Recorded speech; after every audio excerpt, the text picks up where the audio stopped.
Dare to walk this path with me? One misstep, and we fall to our ruin. So take your first step. It's now or never! What is up, YouTube? It's RSMario here, and it's officially 2019, and I think I've spent enough time talking about and re-uploading videos talking about 2018.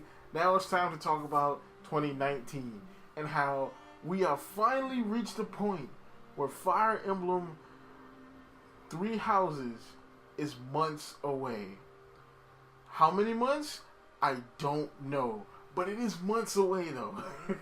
You know, we're done with saying it comes out next year. No, this is the year, bruh. Just what point in the year? Not quite sure, but it is coming out this year, and it's gonna be awesome. We have Fire Emblem Fest or Fire Emblem Con or whatever they're calling it. It's coming in May, which is probably closer to when the game's coming out, and it's gonna be really interesting. But for now, we know nothing about the game, and so I've been combing over the trailer and going over websites, trying to see if I can find something I can use to make a theory. And then I just sat down and watched the trailer one more time and watched this.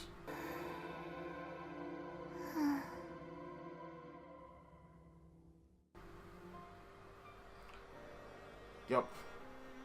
Well, yeah, you're probably going to say what everyone else says. Well, yeah, it's Tiki. So, what's so important about Tiki? Well, that's the thing. It probably is Tiki. If it is Tiki, it has some pretty interesting implications on this game that I'm going to tell you right now in this theory. I actually came up with 3 theories about this, 2 of which I go into in this video. One I'm going to save for another video coming out next Tuesday, so that hopefully I can keep this schedule alive at least for the rest of January.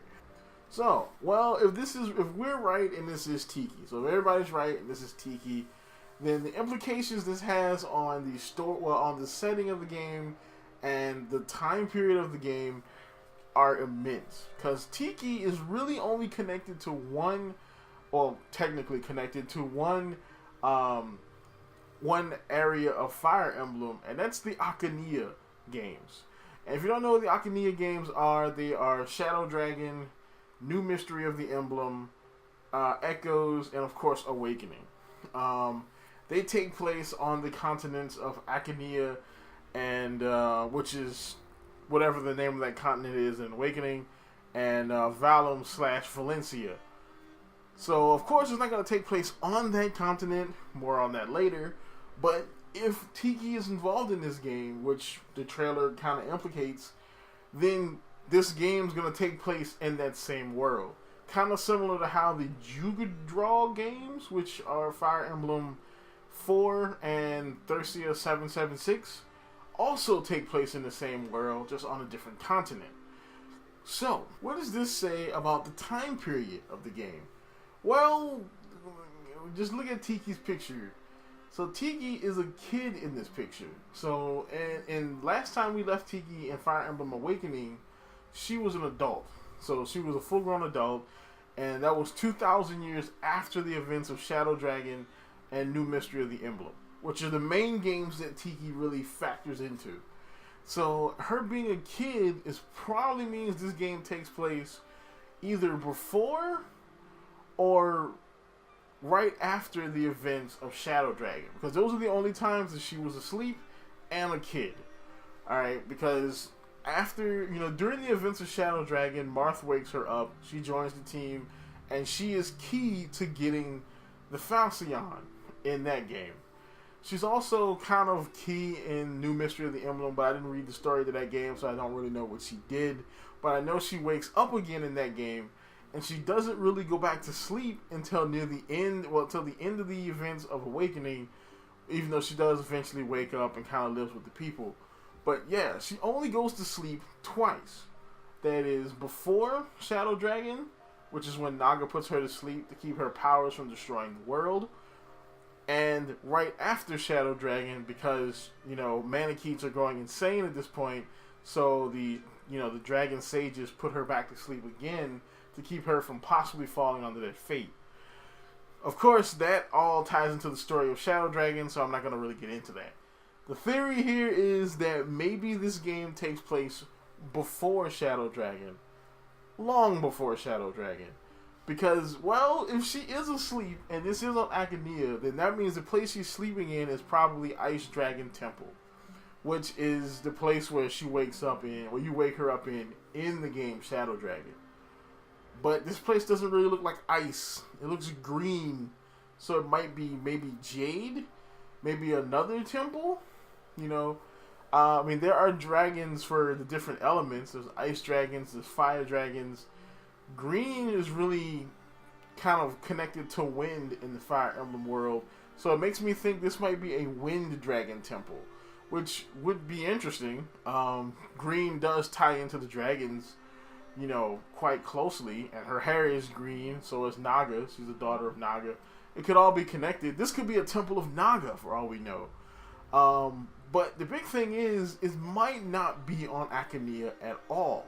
If she really is in the game, this game could take place, of course, on the new continent, which they confirmed, but Tiki is here, and this could be the events that lead Naga to moving her off of the continent. Maybe the church is after Tiki. Now, we do know that during the events of Shadow Dragon, the reason why she was asleep in the first place was because the Fire Emblem was not whole. So that risked, you know, her going insane.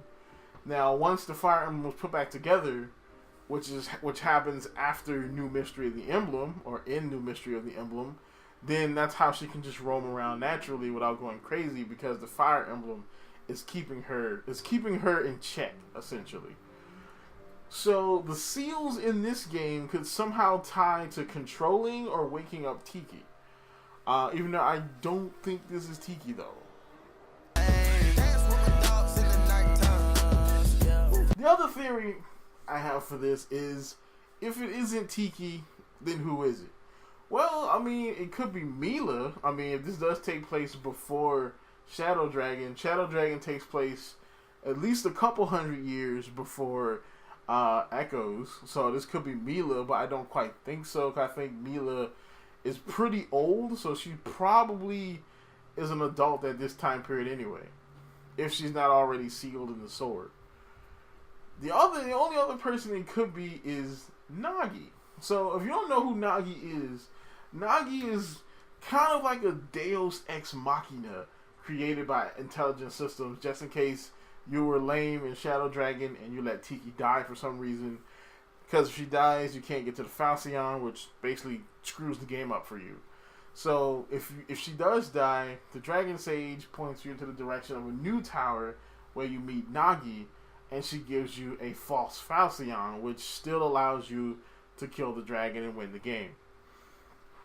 Now, nobody really knows the origins of Tiki. Some people say that she is a reincarnation of Naga, which is interesting, but I don't think Naga ever died, so I don't think that's the case. At least not in this game, anyway. Other people think she could be some kind of reincarnation of Tiki, which would be interesting, but Tiki died as a child in this game, if she did die. So why would she reincarnate as an adult? Not to mention, if she is a reincarnation of one of these two, then why is she giving you a false Falcion? Because they're keys to getting the actual Falcion. Like, Naga made the Falcion herself. So I don't think her reincarnation would give you a fake one. My personal theory about Nagi is that she is either another daughter of Naga, or either maybe just another divine dragon altogether. Because, I mean, if she was, you know, a reincarnation, you know, she would give you the full power Falcion. Even though I guess getting the false Falcion could be kind of a punishment for letting Tiki die. But, yeah, I don't think she would give you a fake Falcion if she was Naga or Tiki. So, this game could be about the origins of Nagi, because they've never really explained those. And we don't know how she ended up in Academia or anything. That child could be Nagi, and this could be her story. And this could be why the divine dragon, who is Nagi, left and came to Akania in the first place. You know, which would be pretty interesting. Like, you know, maybe the church tried to control her or take her over using the seals. There was a war that happened, and to avert any more conflict, after the church is defeated, she leaves. So, what do you think about my theory? I know it's a little rambly. I know my hair is wrecked because I could not find my tone for this, and I couldn't delay this video again. So, what do you think about this theory? Comment below. Tell me I'm insane. Tell me I'm lame. Tell me I was awesome. You know what I'm saying? Tell me something, because I like to talk to you. So, watch out for the next theory coming next Tuesday. Like, comment, subscribe, and as always, folks, keep it real.